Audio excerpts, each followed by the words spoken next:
तो आज हम डिस्कस करने वाले हैं ये जो बुक है फर्स्ट फ्लाइट।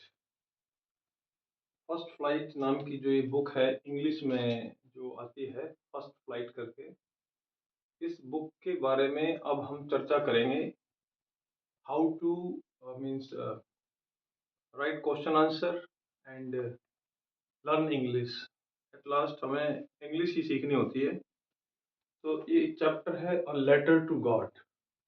पहला चैप्टर है जिसका नाम है अ लेटर टू गॉड। तो हम ये इस फर्स्ट फ्लाइट जो बुक है इसमें 9 चैप्टर दिए हुए हैं। इसकी समरी को हम जो है आज करने वाले हैं। And let us start from the first chapter. I am starting my class with a quote of Socrates. Socrates ने एक बात कही थी, I know one thing that I know nothing. कि मैं एक बात जानता हूँ कि मैं कुछ भी नहीं जानता हूँ। आई know one thing that I know nothing. तो ये जो डायलॉग था सोक्रेट का था। एजुकेशन लाइन में ये होता है, जितना आप पढ़ते जाते हो उतना ही आपको एहसास होता है कि मैं और मुझे पढ़ना चाहिए। तो ये एक कोट था सोक्रेट का। अब हम बात करते हैं चैप्टर की। चैप्टर जैसा कि नाम है लेटर टू गॉड। चैप्टर का नाम क्या है? A letter to God. First flight Rajasthan board में भी चलती है, सीबीएसई बोर्ड में भी चलती है। एनसीईआरटी की बुक है, काफ़ी इंटरेस्टिंग बुक है। इसका हम ओवरव्यू लेते हैं। कुछ इसमें अच्छी अच्छी कहानियाँ हैं, कुछ अच्छे अच्छे चैप्टर्स हैं जिससे हमें कुछ सीखने को मिलता है। तो we are discussing the chapter a letter to God. इस लेटर टू गॉड में क्या होता है? देयर इज अ फार्मर, एक पुअर फार्मर एक्चुअली है ना, एक गरीब किसान होता है, पुअर फार्मर, जिसका नाम होता है लेंचो। तो अ लेटर टू गॉड यानी चैप्टर का नाम बताता है लेटर टू गॉड। एक लेटर किसको लिखा गया? भगवान को लिखा गया है ना। तो लेंचो इतना एक पुअर हार्ड वर्किंग फार्मर होता है भाई, एक गरीब किसान जो हार्ड वर्क करता है ना। तो हमें कीवर्ड्स हमें देखने हैं यहाँ पर। किसी भी चैप्टर जो एग्जाम में अगर आते हैं या वैसे भी इंग्लिश सीखने के लिए अगर हमें देखना है तो we need to know these word meanings. आखिर लेंचो इसमें प्रोटागोनिस्ट है। प्रोटागोनिस्ट क्या होता है? प्रोटागोनिस्ट होता है किसी भी कहानी का मुख्य कैरेक्टर, प्रोटागोनिस्ट बोलते हैं। So protagonist is Lencho, is a poor farmer and hard working farmer, right. अब ये लेंचो के बारे में आपसे कैरेक्टर स्केच पूछा जा सकता है एग्जाम में। Right a character sketch of Lencho. तो किसान क्या है, एक लेटर लिखता है गॉड, भगवान को। क्यों लिखता है? क्योंकि उसकी जो फसल है डिस्ट्रॉय हो जाती है। उसने एक्सपेक्ट की होती है कि that there should be a good harvest, है ना, गुड रेन, मतलब डाउनपोर होना चाहिए। डाउनपोर क्या होता है? डाउनपोर का मतलब होता है एक अच्छी बारिश। बारिश होती नहीं है, फसल जो है नष्ट हो जाती है। फसल नष्ट होने के लिए कौन सा वर्ड यूज करेंगे? डिस्ट्रॉयड। डिस्ट्रॉय का मतलब क्या होता है? नष्ट हो जाना।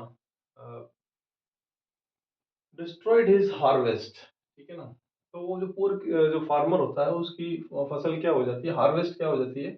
डिस्ट्रॉय हो जाती है। कीवर्ड्स हमें याद करने हैं ना। Lencho's harvest was destroyed. Destroyed की जगह एक वर्ड और आप यूज कर सकते हैं, रूइन।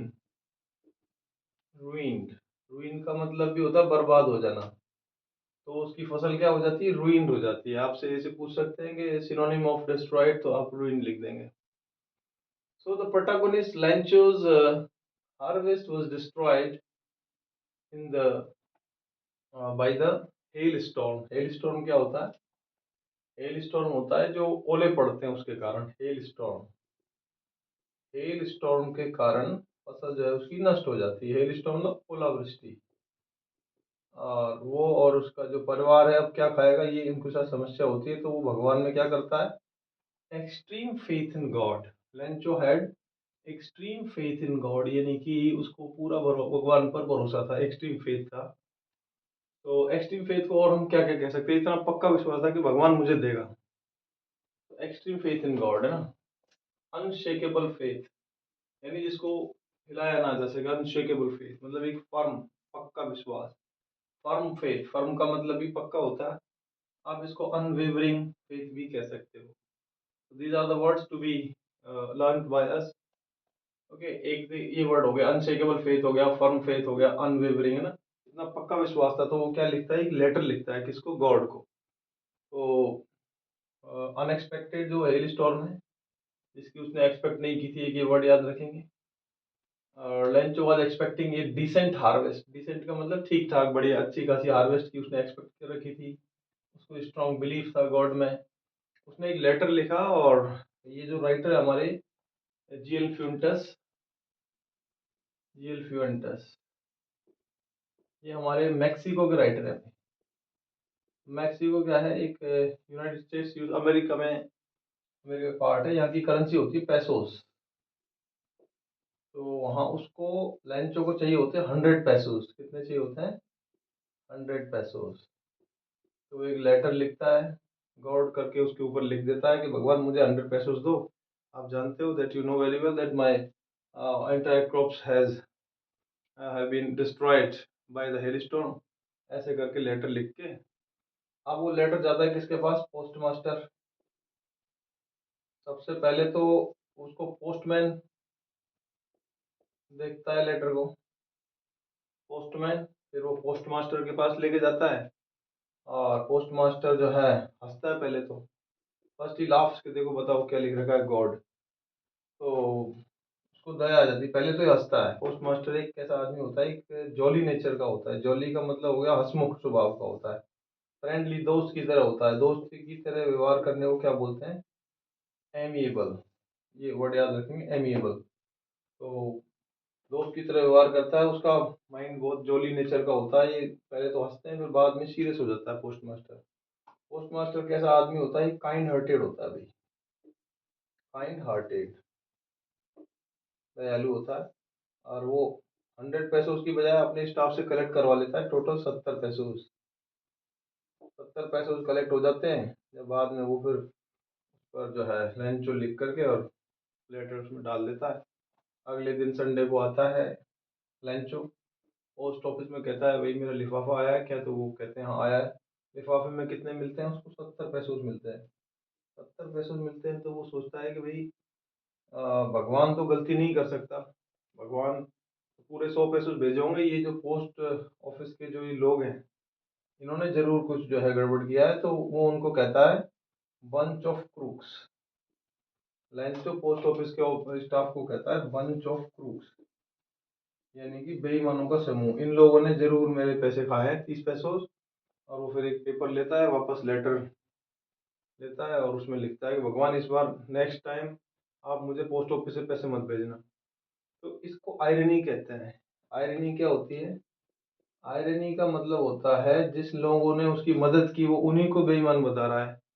आयरनी ऑपोजिट सिचुएशन होती है जो रीडर को पता है, तो आयरनी बोलते हैं इसको ना। तो इस कहानी में क्या है, एक तो फेथ की बात हुई है ना, firm faith, extreme faith in God. तो we have to learn a few keywords इस फर्स्ट चैप्टर में। लेटर टू गॉड में हमको क्या क्या याद करना है? Lencho has had extreme faith in God. He was expecting a decent harvest, but unexpected hailstorm destroyed his harvest. He had strong belief in God. He asked for 100 from God, and ये कुछ words हैं आप याद करेंगे। Hard working, Lencho was a hard working farmer. Resilient था। Resilient का मतलब होता है जो बुरी स्थिति को भी झेल सके, उसको कहते हैं resilient. Resilient, right. Simple and naive. देखिए नाइव क्या होता है? भोला भाला। नाइव का मतलब होता है भोला भाला, नाइव। होपफुल था, पॉजिटिव सोचता रहता था। होपफुल, ऑप्टिमिस्टिक एक ही बात है, आशावादी, optimistic. I hope you got a few points from the chapter. देखो हम इसके कुछ वोकेबलरी लर्न कर रहे हैं, और आई होप आपने ये वोकैब जो है you must have learned it. And now the second chapter. तो फर्स्ट चैप्टर में से क्वेश्चन क्या क्या पूछे जा सकते हैं? बेसिकली तो कैरेक्टरिस्टिक्स लेंचो का पूछा जा सकता है, जो मैंने आपको बता दिया है, ठीक है। नेक्स्ट चैप्टर है हमारे पास, जिसका नाम है नेल्सन मंडेला। नेल्सन मंडेला के बारे में हम थोड़ा देखते हैं।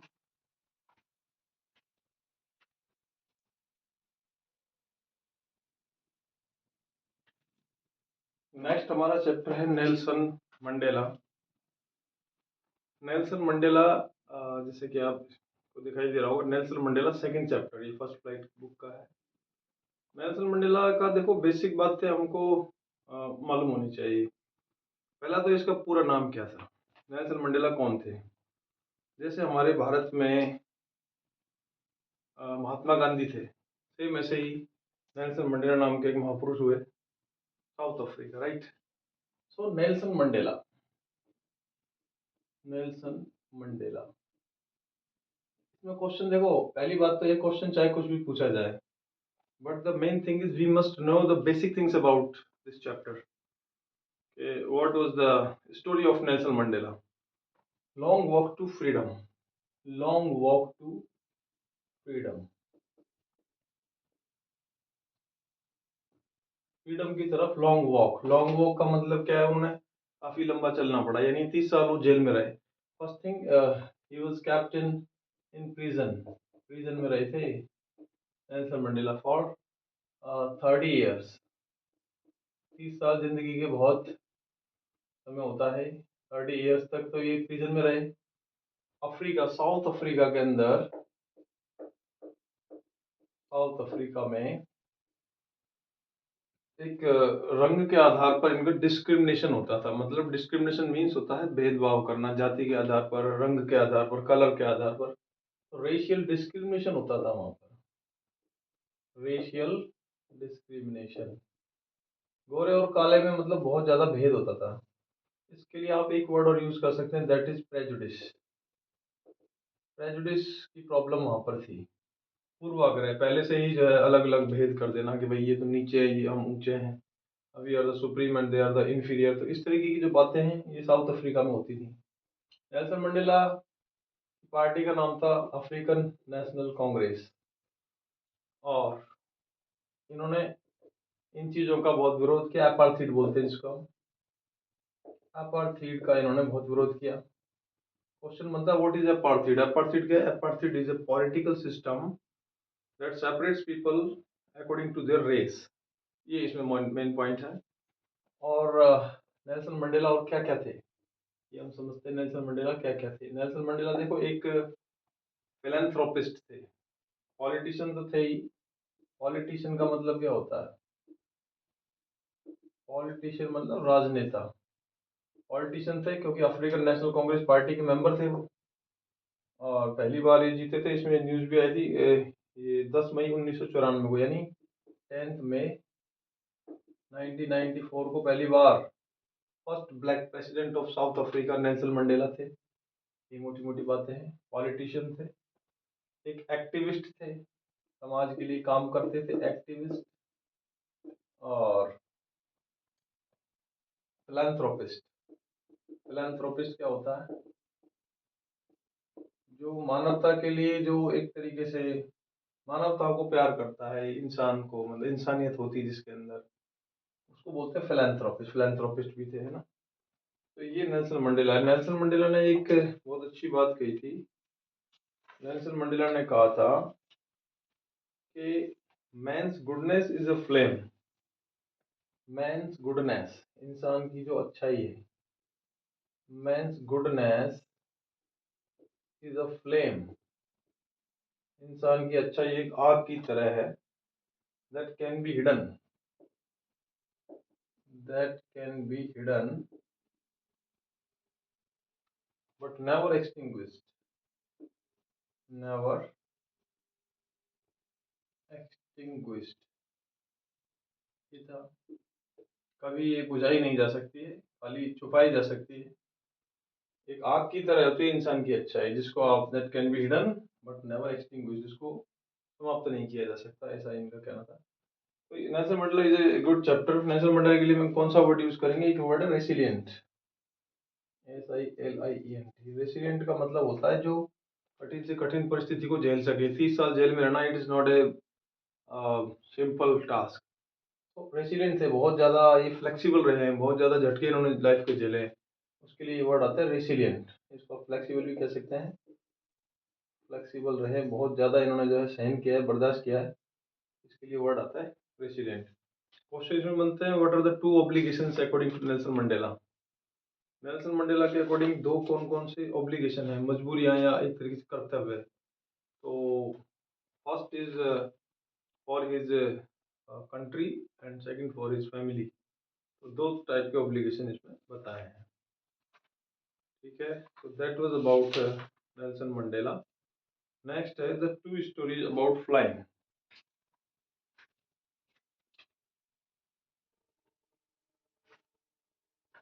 नेक्स्ट चैप्टर हमारा है 2 स्टोरीज अबाउट फ्लाइंग। ये हमारा चैप्टर है फर्स्ट फ्लाइट का।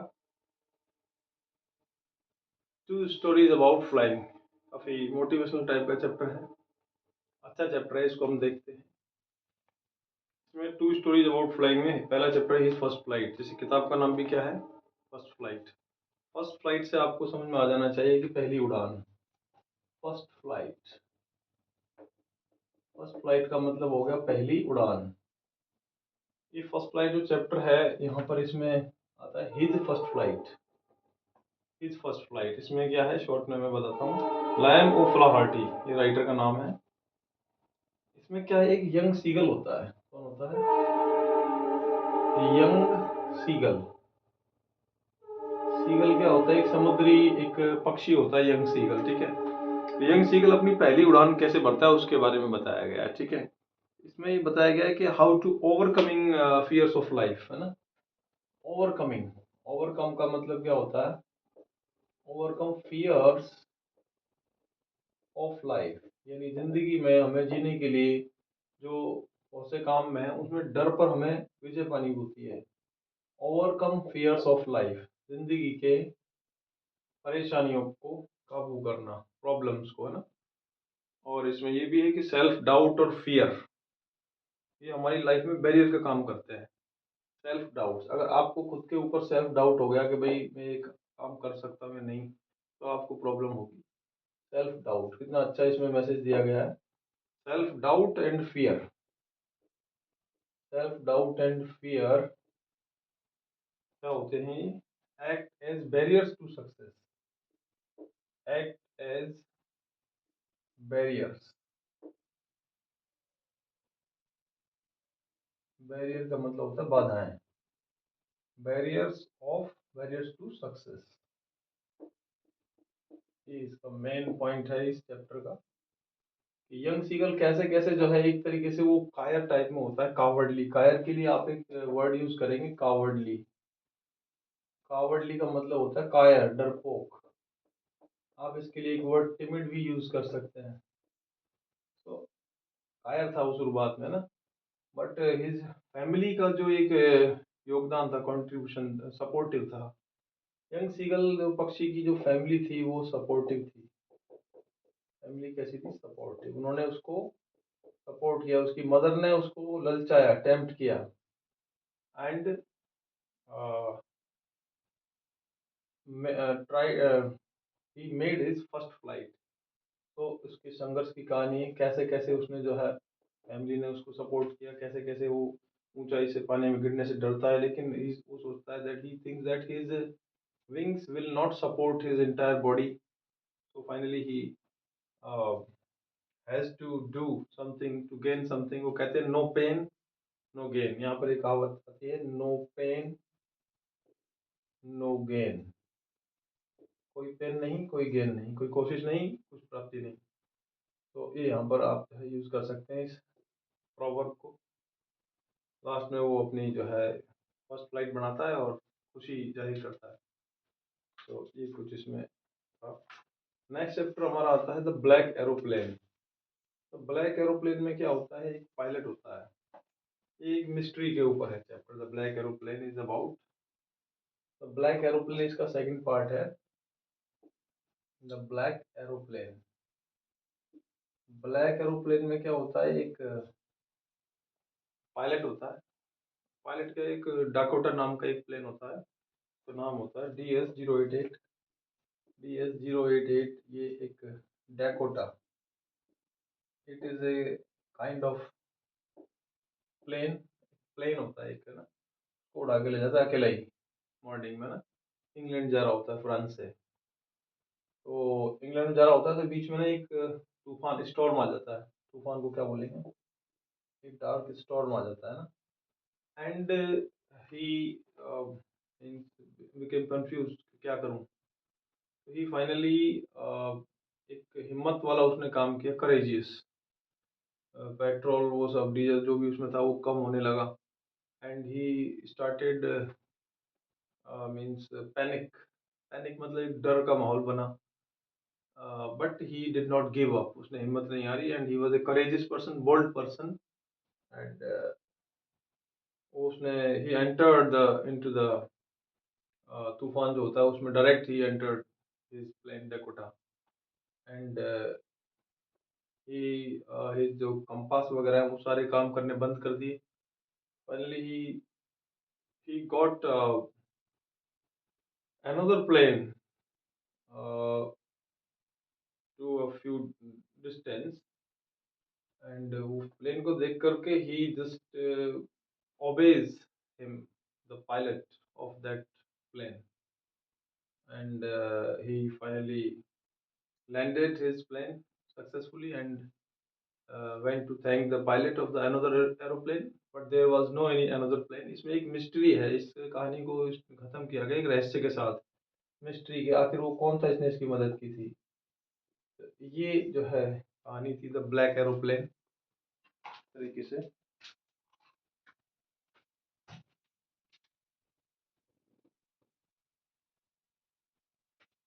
नेक्स्ट हमारा चैप्टर आता है from the diary of Anne Frank. Anne Frank की डायरी विश्व में पढ़ी जाने वाली एक काफी पॉपुलर डायरी है, the diary of Anne Frank. And diary of Anne Frank में देखिए क्या होता है ना, ये लेसन नंबर 4 है। डायरी ऑफ एनी फ्रैंक में क्या होता है कि Anne Frank is a girl. कितने साल की लड़की है वो, में दिया हुआ था, मतलब ज़्यादा बड़ी नहीं है। तो एनी फ्रैंक एक लड़की है, वो क्या है कि अपना जो है एक डायरी मेंटेन करती है, डायरी लिखती है ना। और ये बात है सेकेंड वर्ल्ड वॉर की। सेकेंड वर्ल्ड वॉर के टाइम की बात है, जब जर्मनी ने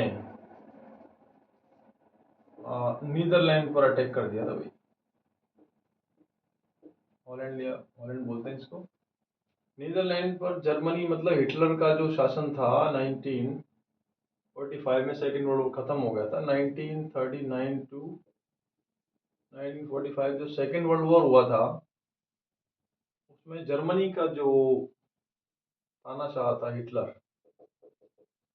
हिटलर ने क्या किया, नीदरलैंड को ऑक्यूपेशन किया। ऑक्यूपेशन का मतलब क्या है, यहाँ पर ऑक्यूपाई किया है ना, उसको अधिग्रहण कर लिया, अटैक करके अपने अंडर में किया और जितने भी ज्यूज थे उनको मारने लगा। कंसंट्रेशन कैंप में उनको स्थापित कर दिया। कंसंट्रेशन कैंप बनाए गए थे स्पेशली ज्यूज के लिए। और जो एनी फ्रैंक है, she was a girl, Jews girl थी भाई, ज्यूज थी है ना। ये छुपे रहे नीदरलैंड में, ऑफिस में इसके पिताजी थे ऑटो। तो वहाँ छुपे रहे, वहाँ इसने अपनी एक डायरी लिखी। एक लड़की जो कि एक में साफ दिया हुआ है, एक लड़की है जो कितने साल की है,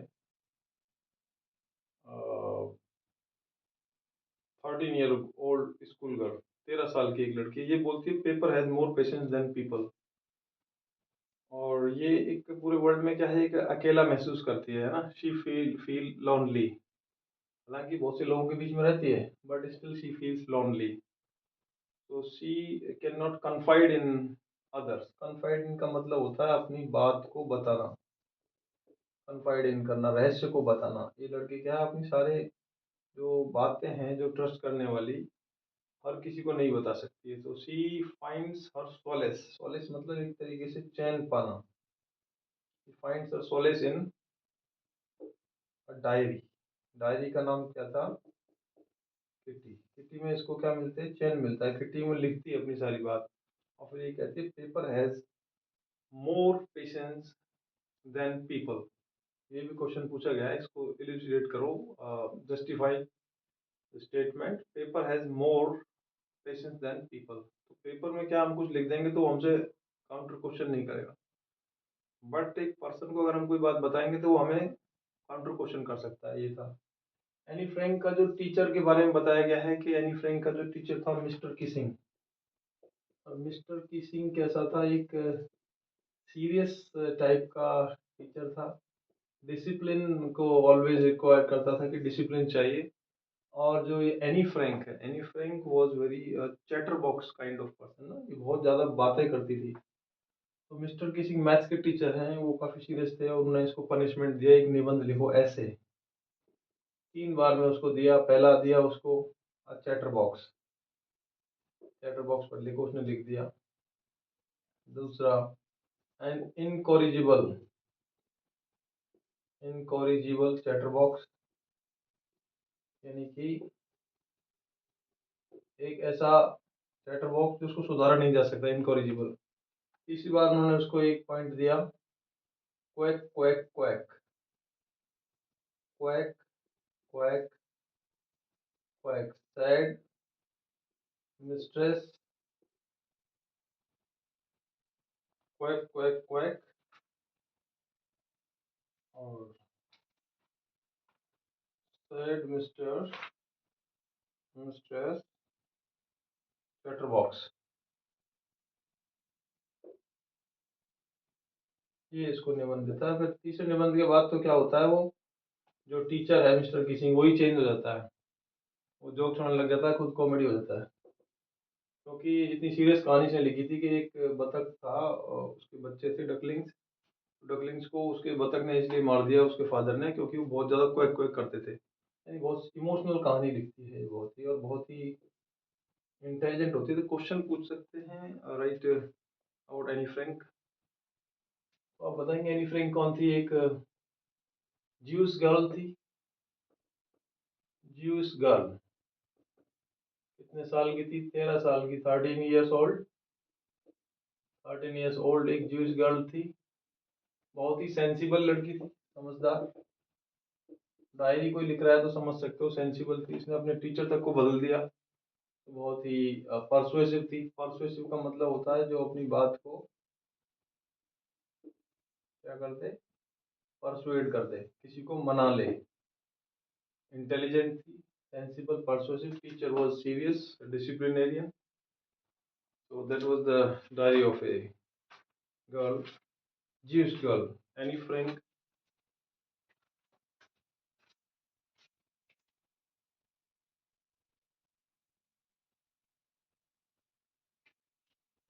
नेक्स्ट चैप्टर हमारे पास आता है जिसका नाम है glimpses of India. Glimpses of India, it is also quite interesting chapter. It is as the name suggest, इसका नाम है ग्लिम्पसेस ऑफ इंडिया। ग्लिम्पसेस का मतलब होता है झलक, भारत की झलक।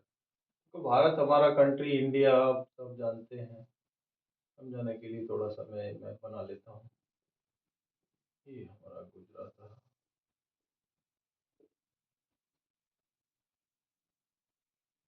ये हमारा भारत देश, इंडिया, भारत देश महान।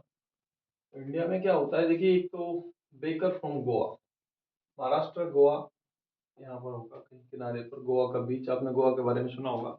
बट इस चैप्टर में आपको जो बताया ग्लिम्पसेस ऑफ इंडिया, इंडिया में गोवा में किस चीज़ का इन्फ्लुएंस था, प्रभाव।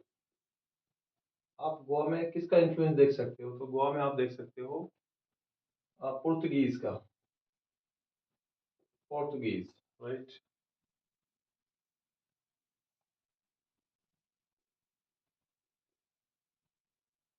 पोर्तुगीज जो आए थे, पुर्तगाल के रहने वाले, वो यहाँ पर आए थे। तो पुर्तगाल का इन्फ्लुएंस यू कैन सी इन गोवा। गोवा के अंदर आप आज जो है, वहाँ फर्नेसेस हैं, और वहाँ के लोग जो है ब्रेड बनाने में बहुत ही एक्सपर्ट हैं। यहाँ ब्रेड का जो है पूरा बिजनेस चलता है ज़्यादातर लोगों के पास। और इनको बेकर जो हम बोलते हैं, बेकर फ्रॉम गोवा, बेकर को कहा जाता है पेडर। पेडर मतलब बेकर। गोवा के अंदर यहाँ पर क्या है कि जो bake it's a good profession ना। पुर्तगीज यहाँ इन्फ्लुएंस है पुर्तगीज का, जो कि बेकरी बनाने में बहुत एक्सपर्ट थे। तो इसके बारे में बताएं। And if you talk about Coorg, Coorg देखिए कर्नाटका में, यहाँ पर कहीं कुर्ग जो है कर्नाटका में, कुर्ग कर्नाटका का सबसे छोटा, smallest district of Karnataka Coorg है। कुर्ग की खासियत सुन लीजिए, क्या क्या कुर्ग की खासियत क्या, what is the specialities of Coorg. एक कॉफी कंट्री के नाम से जानते हैं, पहली चीज, कॉफी कंट्री, यहाँ सबसे ज्यादा कॉफी होती है। उसके बाद हम बात करते हैं कॉफी कंट्री हो गई। यहाँ पर जो है ट्रॉपिकल रेन फॉरेस्ट पाए जाते हैं, ट्रॉपिकल रेन फॉरेस्ट। और हम नेक्स्ट बात करते हैं, स्पाइसेस बहुत होते हैं, स्पाइसेस मसाले यहाँ पर होते हैं। तो ये कुर्ग के बारे में हो गया। यहाँ पर क्या है, मार्शल आर्ट में लोग एक्सपर्ट होते हैं। कुर्ग में ऐसा कहते हैं कि जो अरब और ग्रीक के, अरब और ग्रीक के जो लोग हैं, जैसे कि जो सिकंदर था, जिसको अलेक्जेंडर इंग्लिश में कहते हैं, Sikandar came here and his army resided there permanently, when it became impossible to go back। वापस जाना जब उनके लिए मुश्किल हो गया तो अलेक्जेंडर की आर्मी यहीं कुर्ग में निवास करने लग गई। और यहाँ के लोग ना अरब और ग्रीक के डिसेंट कहे जाते हैं, वंशज। ये लोग मार्शल आर्ट में बहुत एक्सपर्ट होते हैं भाई, मार्शल आर्ट में एक्सपर्ट होते हैं। और ब्यूटीफुल लेडीज भी यहाँ पर होती हैं। तो ये कुर्ग के बारे में था। थर्ड हम बात करते हैं, आसाम की बात करते हैं। तो आसाम में क्या है, इंडिया के इधर आसाम, आसाम में क्या होता है, चाय होती है, सब जानते हैं, टी। तो यहाँ पर टी के बारे में बताया गया। टी सबसे पहले कहाँ पी गई, चाय शब्द कहाँ से आया, चाइना से आया भाई। चाय शब्द चाइना में आया है, सबसे पहले यूरोप में पी गई थी चाय, ऐसे बताते हैं। ओरिजिन इसकी चाइना की है, लेकिन इसके ऊपर दो लेजेंड बताइए। लेजेंड का मतलब होता है कहानी, legend, T from Assam, legend. Legend का मतलब होता है पौराणिक कहानियां। दो पौराणिक कहानियां है भाई, पौराणिक कथा। एक कहानी टाइप में कह लो, जैसे महाभारत है, उसको भी लोग लेजेंड बोलते हैं। बड़ी बड़ी ग्रंथों में बड़ी बड़ी कहानियां। तो लेजेंड जो है इसमें दो दे रखी है कि चाइनीज एम्परर था, एक सम्राट था चाइनीज, तो पानी को हमेशा बॉईल करके पीता था, चाइनीज एम्परर। दो लेजेंड बताई भाई, दो कहानियां। पहला एक चाइनीज एम्परर था, चाइनीज एम्परर सम्राट, जो क्या करता था, पानी को हमेशा बॉईल करके पीता था। और एक दिन ये चाय की पत्तियां उसमें गिर गई, तो its fragrance was quite sweet and good, so वहां से चाय की उत्पत्ति हुई, ऐसा बोलते हैं। दूसरी लेजेंड इसमें दी हुई है, इंडियन लेजेंड, बोधि धर्म की। एक बोधि जो है, एक साधु था, एसेटिक साधु, बौद्ध। उस साधु ने क्या किया, अपनी आईलिड्स जो है ना, उनको कट ऑफ कर लिया। आईलिड्स, पलकें वगैरह, इनको ही, आईलिड को ही उड़ा लिया। पलकों को उड़ा लिया क्योंकि वो मेडिटेशन करता था तो उसको नींद आती थी। ऐसा कहते हैं उसकी जो आईलिड जो टूटी, जो पलकों की जो बाल गिरे जहाँ जहाँ, उनसे एक टी के प्लांट की ओरिजिन हुई है, ऐसा कहा जाता है। ये इसकी दो कहानियां हो गई। नेक्स्ट हम बात करते हैं, इसके अंदर आता है Mijbil the otter, Gavin Maxwell. ये चैप्टर भी ठीक है। मिजविल द ऑटर, इसमें एक ऑटर की कहानी है। ऑटर क्या होता है, ऑटर कहते हैं उर्दूबिलाऊ को। उर्दूबिलाऊ जो होता है, इसका चैप्टर का नाम है मिजविल द ऑटर। तो ऑटर का मतलब क्या होता है, उर्दूबिलाऊ। इसका एक कुत्ता था, जॉनी नाम का, नरेटर का, गेविन मैक्सवेल। नेक्स्ट चैप्टर हमारे पास है Mijbil the otter, Mijbil the otter. Otter होता है ऊर्ध्वबिलाव, ऊर्ध्वबिलाव। ऊर्ध्वबिलाव एक जानवर होता है, इराक में पाया जाता है अभी।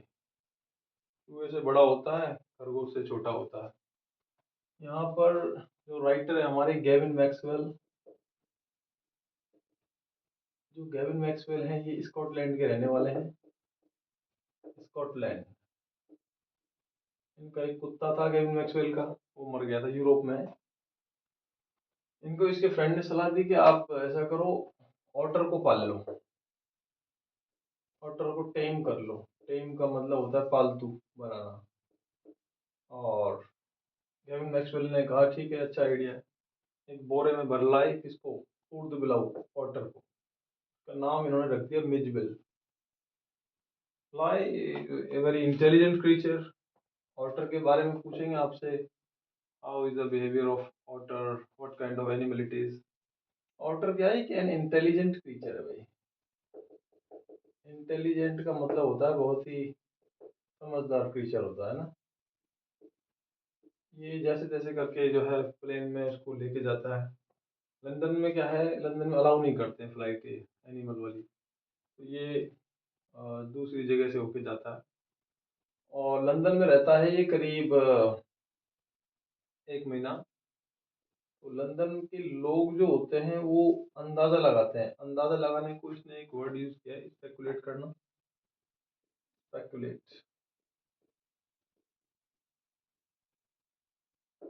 अंदाजा लगाना ना। कोई कहता है ये जिराफ है, छोटा हो गया। कोई कहता है ये जो है नेवला है, बड़ा हो गया। कोई कहता है ये डायनासोर है, छोटा हो गया। ऐसे करके लोग अंदाज लगाते हैं। कोई कहता है गिलहरी है, बट अंदाज नहीं लगा पाते। तो बड़ा इसको हंसी आती है जब चैप्टर खत्म होता है कि आखिर ऊँट-गुलाबी आखिर है क्या। तो लोग बड़े ताज्जुब करते हैं। इराक में पाए जाते हैं मच्छर की तरह। तो that was a good chapter. Next chapter की हम बात करते हैं, उसका नाम है madam ride the bus. Madam rides the bus 7वें नंबर का चैप्टर है हमारा। इंटरेस्टिंग स्टोरी है। एक छोटी सी लड़की है जो 8 साल की है, उसका नाम होता है Valliammai. Madam rides the bus. तो मैडम राइड द बस में क्या होता है, वो लड़की जो होती है उसका पास टाइम होता है, वो एक दरवाजे पर, अपने घर के दरवाजे पर खड़ी रहती है और बस को देखती रहती है। सो मैडम राइड्स द बस के राइटर का नाम है मैडम राइड्स द बस के राइटर का नाम है वल्ली कानन, बाय वल्ली कानन, है ना। ये इसका राइटर का नाम है। इसमें क्या है, एक ये कहानी बहुत ही सेंसिटिव कहानी है भाई। कैसी कहानी है? सेंसिटिव। सेंसिटिव का मतलब होता है बहुत ही इमोशनल टाइप की है, बहुत ही। What happens, there is a girl named Valli. उस लड़की का नाम क्या होता है? वल्ली। उसका फेवरेट पास टाइम था, वो she used to stand in front of doorway and she used to see the passengers loaded, the buses loaded with passengers। बसों को देखा करती थी वो बहुत ज्यादा ना। उसको अंदर एक डिजायर जो है, इच्छा उसके अंदर उत्पन्न हुई। फैसिनेटिंग था उसके लिए बहुत ज्यादा। फैसिनेटिंग क्या होता है? फैसिनेटिंग का मतलब होता है बहुत ही आकर्षक। फैसिनेटिंग है ना। तो बहुत ही फैसिनेटिंग लगता है, बहुत ही अच्छा लगता है जब ये देखती थी बस को। तो बस को देखना उसे बहुत अच्छा लगता है। एक दिन ये कुछ पैसे बचा करके, और जो है इसके अंदर एक विश हो जाती है। एक लोगों से डिस्क्रीट क्वेश्चन पूछा करती है। डिस्क्रीट क्वेश्चन क्या होते हैं? डिस्क्रीट क्वेश्चन बहुत ही सावधानी भरे छोटे छोटे क्वेश्चन, समझदारी भरे प्रश्न। डिस्क्रीट, हल्के हल्के से पूछा करती थी। डिस्क्रीट क्वेश्चन मतलब केयरफुल क्वेश्चन। डिस्क्रीट का मतलब क्या हो गया? केयरफुल मतलब सावधानी पूर्वक, ठीक है। क्या क्या क्वेश्चन पूछती है? कितना किराया लगता है, नेक्स्ट बस स्टॉप जाने में, वापस बस कब आती है, सारी जानकारी ले लेती है डिस्क्रीट क्वेश्चन पूछ करके। और एक दिन दोपहर को 1 बजे चली जाती है। उसको लगभग 45 मिनट लगते हैं, वापस उसी बस में बैठ के आती है। रास्ते में ना शी एंजॉय करती है, साइट देखती है, दृश्य उसको दिखाई देते हैं। क्या क्या दिखाई देते हैं? ग्रीन ट्रीज दिखाई देते हैं, है ना, शॉप्स दिखाई देती हैं, मर्चेंडाइज, काफ़ी कुछ रास्ते में देखती है। एंड शी जो है फील्स वेरी एक्साइटेड। और on the way she so cow. Cow को देख करके ना बड़ी खुश होती है जब हॉर्न बजाता है कंडक्टर। तो कंडक्टर जो है हॉर्न बजाता रहता है। गाय का बछड़ा बहुत तेज तेज भागता है, उसको बड़ा मजा आता है। She feels very enjoyable that time. But जब वापस आते हैं in return, she sees that cow is dead. अब यहाँ इसको इमोशनल शुरू हो जाती है। अब उसको मन नहीं करता कुछ भी करने का। अब ये सोचती है कि भाई जो है गाय थी, देखो कितनी अच्छी थी, देखो डेड हो गई उसकी, देखो अब वो अपने उससे बाहर भी नहीं देखती, खिड़की से, विंडो से, है ना। उसका मन नहीं करता बाहर देखने का। अब वो क्या करती है, बड़े एक चुपचाप glue to his her seat, चुपचाप बस सीट पे बैठ जाती है, घर आ जाती है। तो ये कहानी एक्चुअली हमको क्या बताती है कि how the children are full of curiosities. Curious होते हैं बच्चे, कैसे होते हैं, क्यूरियस। क्यूरियस का मतलब क्या होता है, जिज्ञासु। बच्चे होते हैं बहुत ही क्यूरियस होते हैं, इस बात को उन्होंने बताया गया है। And they are eager to know more things, but the truth may be bitter. सच्चाई कड़वी हो सकती है, ये इसमें मैसेज दिया गया है कि बच्चे जो होते हैं हमेशा क्यूरियस होते हैं। और तरीके से नेक्स्ट चैप्टर हमारे पास द सरमन एट बनारस। बहुत ही अच्छा चैप्टर है द सरमन एट बनारस, महात्मा बुद्ध के ऊपर है, गौतम बुद्ध, सरमन एट बनारस। ठीक है, सरमन एट बनारस भी देखो इसमें क्या बताया गया है कि महात्मा बुद्ध जो थे वो महात्मा कैसे बने। गौतम बुद्ध जो थे वो महात्मा कैसे बने। गौतम बुद्ध के बारे में कुछ वर्ड्स आप कहेंगे तो क्या क्या वर्ड यूज करेंगे।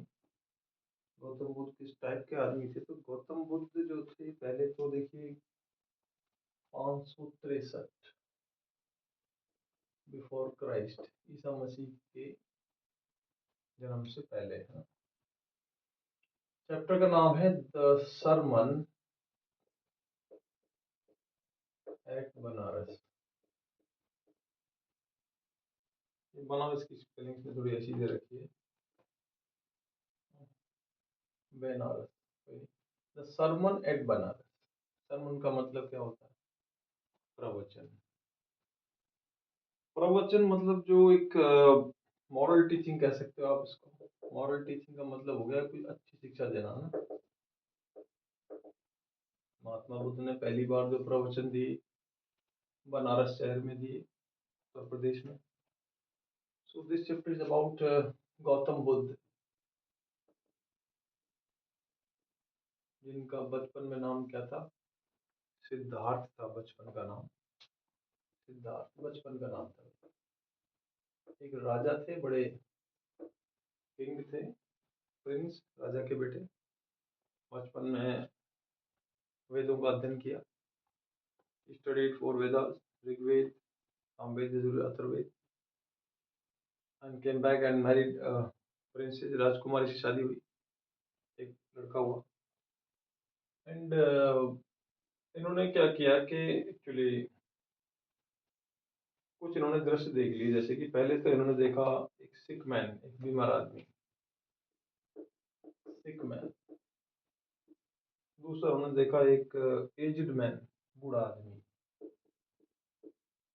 Aged man. के बाद उन्होंने एक मॉन्क, एक फ्यूनरल प्रोसेशन देखा। फ्यूनरल प्रोसेशन क्या होता है,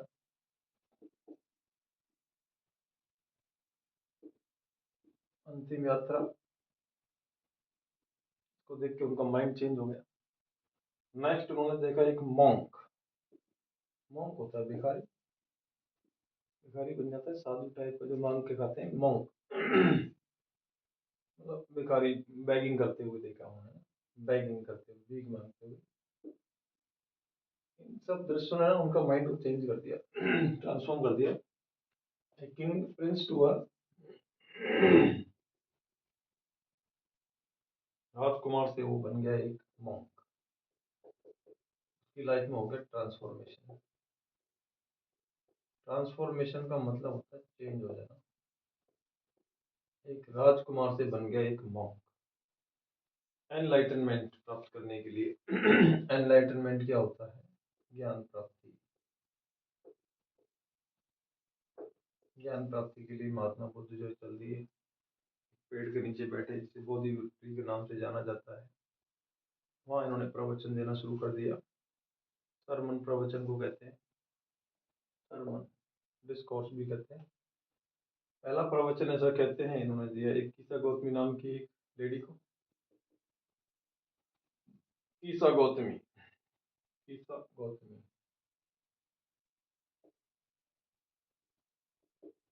ईसा गौतमी नाम की एक लेडी को उन्होंने पहला प्रवचन दिया।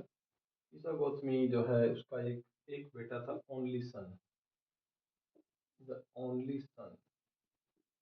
एक बेटा था जो कि उसकी डेथ हो जाती है। ईसा Gautami had the only son who died. She became very sad and asked for the medicine. दवाई के लिए ढूंढती फिरी जगह जगह, but finally someone asked her that one person can cure your child, Mahatma Buddha. Mahatma Buddha के पास जाओ, वो आपके बच्चे का इलाज कर देगा।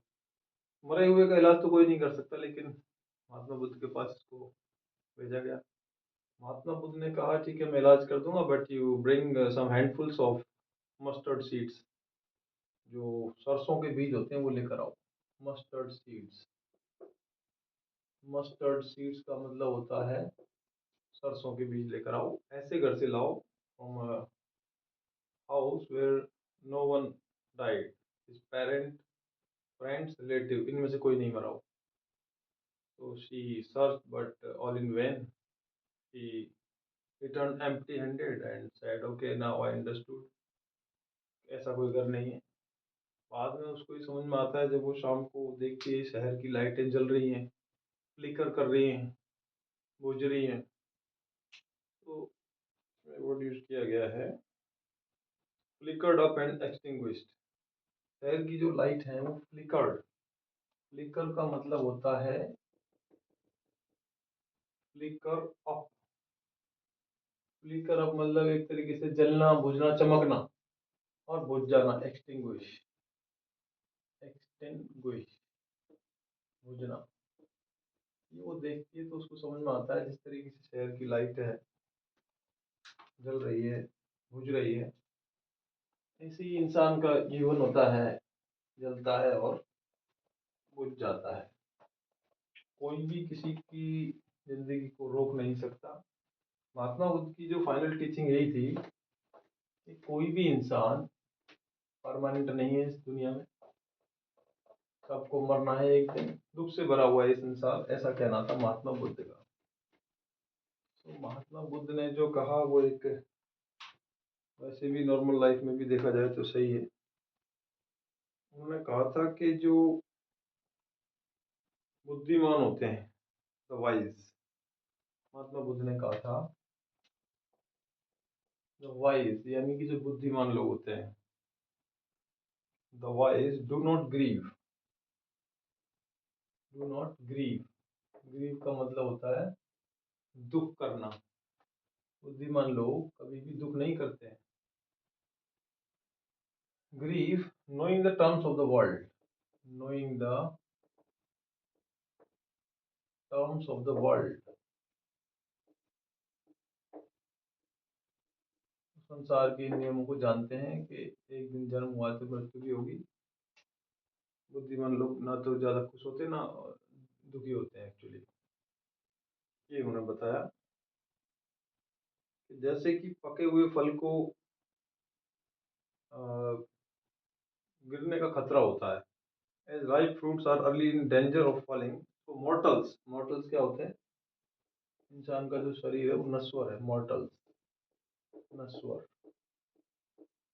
मॉर्टल्स होते हैं, वो भी खतरा होता है उनको, डेंजर ऑफ डेथ, मृत्यु का उनको भी खतरा होता है। तो इसके साथ उन्होंने बताया कि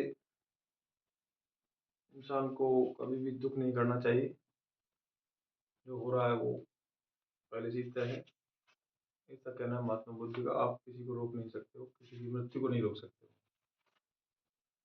नेक्स्ट चैप्टर हमारा आता है द प्रपोजल। ये भी एक फ्रेंच रशियन राइटर है, एंटन चेखव। ये वाला है हमारे पास द प्रपोजल है। द प्रपोजल को हम देखते हैं, ये भी एक बढ़िया चैप्टर है फर्स्ट फ्लाइट का, वेडिंग के ऊपर है। शादियाँ कैसे करते हैं, अमीर लोगों की शादियाँ कैसी होती हैं। द प्रपोजल, प्रपोजल के भी ना कई मतलब होते हैं। यहाँ पर इस चैप्टर में इसका मतलब है शादी का प्रस्ताव, प्रपोजल, शादी का प्रस्ताव। शादी का प्रस्ताव है, ये दो यहाँ पड़ोसी होते हैं। जैसा कि मैंने बताया, it is the Russian wedding. Russia का एक राइटर एंटन चेखव, ये रशियन राइटर है भाई। और यहाँ पर दो पड़ोसी होते हैं, एक का नाम होता है लोमोव और एक का नाम होता है चुबकोव। और चुबकोव की डॉटर का नाम होता है नतालिया।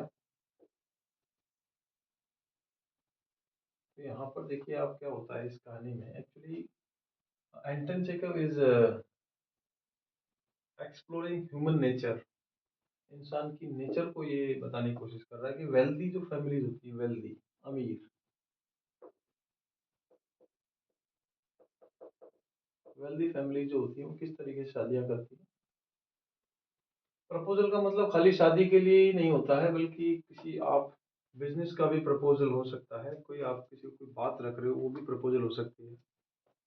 तो जरूरी नहीं that proposal means always related to marriage, no, but it is one of them. शादी का प्रस्ताव उनका एक मतलब है। एंटन चेखव रशियन के फेमस राइटर हैं। ये बताते हैं कि how the families of wealthy families from Russia, what kind of people are they। तो लोमोव का पड़ोसी है नेबर चुबकोव, इसकी बेटी है नतालिया, डॉटर, ये डॉटर है इसकी। कौन है? चुबकोव की डॉटर नतालिया है, ठीक है। लोमोव एक 35 ईयर्स ओल्ड एक नौजवान है, 35 साल का। ये मैरिज करने के लिए जो है अपने पड़ोसी के घर चला जाता है। ये भी एक लैंड ओनर है, वेल्दी लैंड ओनर है, और चुबकोव भी वेल्दी रिच लैंड ओनर है। इनके ऑक्शन मेडोज होते हैं। ऑक्शन मेडोज का मतलब होता है घास के मैदान होते हैं। इनके भी ऑक्शन मेडोज होते हैं। काफी अमीर होते हैं ये जो लोमो चुबकोव के पास आता है, कहता है मैं आपसे कुछ बात करने आया हूँ। बातें गोल गोल करता है। चुबकोव कहता है स्पीक, स्पीट इट आउट, जो मन में है बोलो, spit it out, spit out. Natalia इतनी आ जाती है और ये इसको बोल देता है कि मैं आपकी बेटी से शादी करने के लिए प्रस्ताव लेकर आया, proposal of your daughter's marriage with me, Lomov. तो नतालिया आ जाती है, वो दोनों खुश होते हैं, कहते हैं okay it is good, but they quarrel, वो झगड़े करते हैं।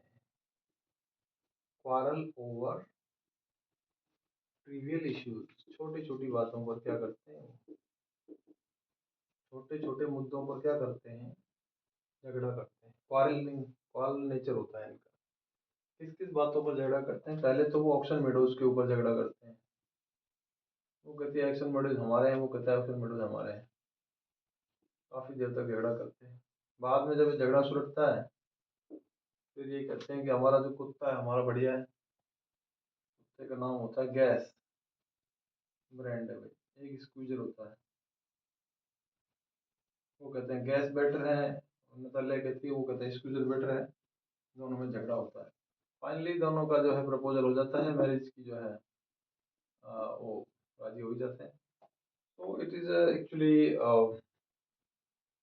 ह्यूमन बिहेवियर के ऊपर, how the wealthy families quarrel over trivial issues, कैसे कैसे झगड़ा करते हैं, कैसे कैसे बातें बनाते हैं, उसके ऊपर था। आई होप ये आपको समझ में आई होगी।